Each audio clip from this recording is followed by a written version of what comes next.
I think there's a lot to be gained from training your spine in some different directions. Obviously, everybody is familiar with trying to develop their six-pack abs and doing crunching type motions, or motions where you're kind of moving your spine into flexion like so.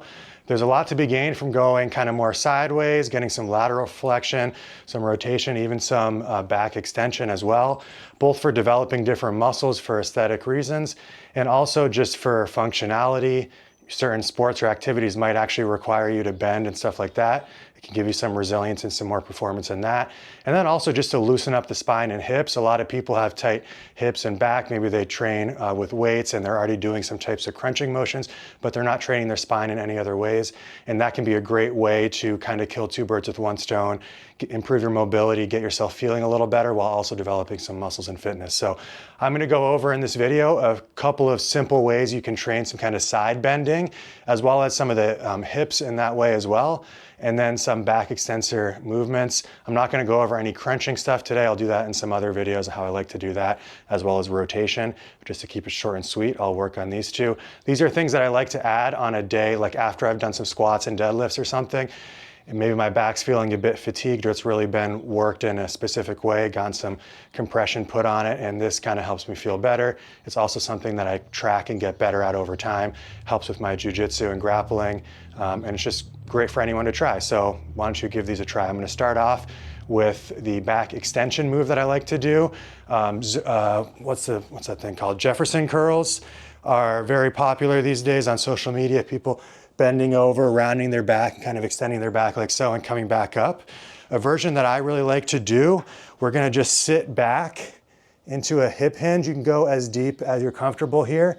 And then I like to put something behind my butt if I'm teaching this to someone who's new to it.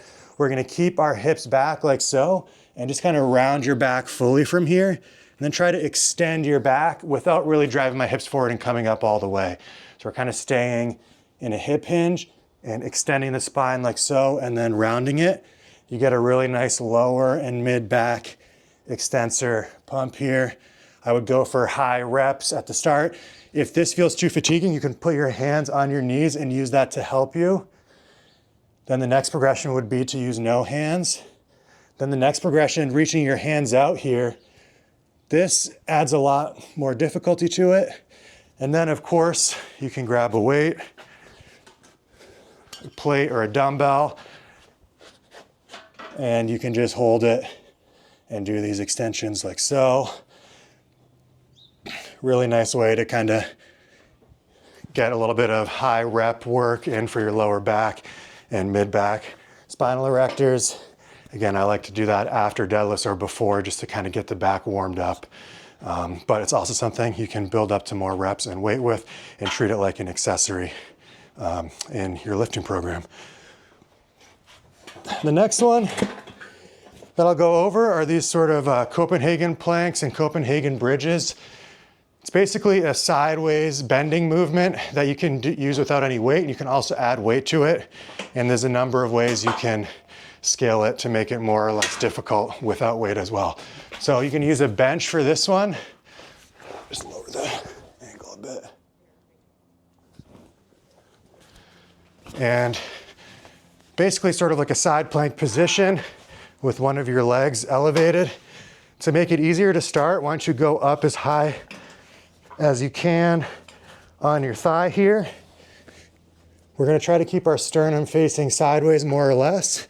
And then from here, you're just gonna let your leg come up, let your spine bend sideways, and then try to drive it up as high as you can. So we're really working these bottom side abs. We're also working the inner thigh at the same time with this one. You can make this harder by going further down. You can put your other hand here for support if it's overly tiring on your shoulder as well. You can also leave your other foot lightly on the ground here. You can lift it up to make it harder, like so.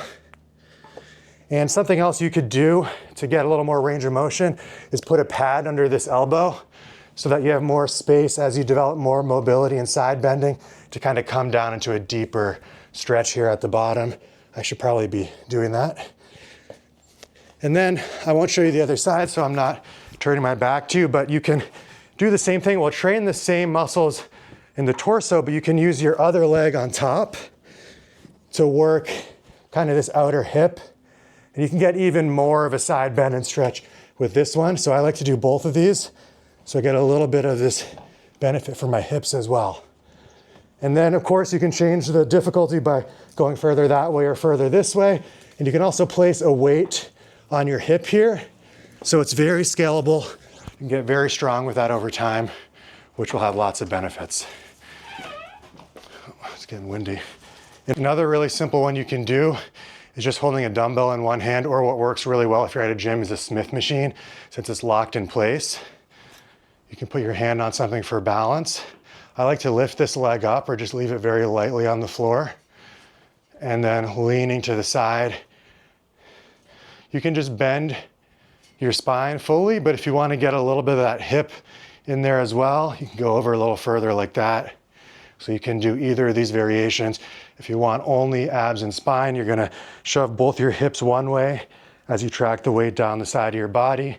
If you want to get a little bit of the adductors and inner thigh working here, just like the first kind of plank variation that I showed, you're gonna let your leg drift out to the side as you push your hips away and come back like so.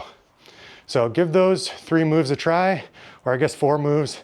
They're really good core movements to add into your workouts to build more strength, mobility, get yourself feeling a little more loosened up, and develop some muscles, some obliques and lower back muscles, which can look cool and be strong as well. So give it a try. Check out the link in the description and like and subscribe.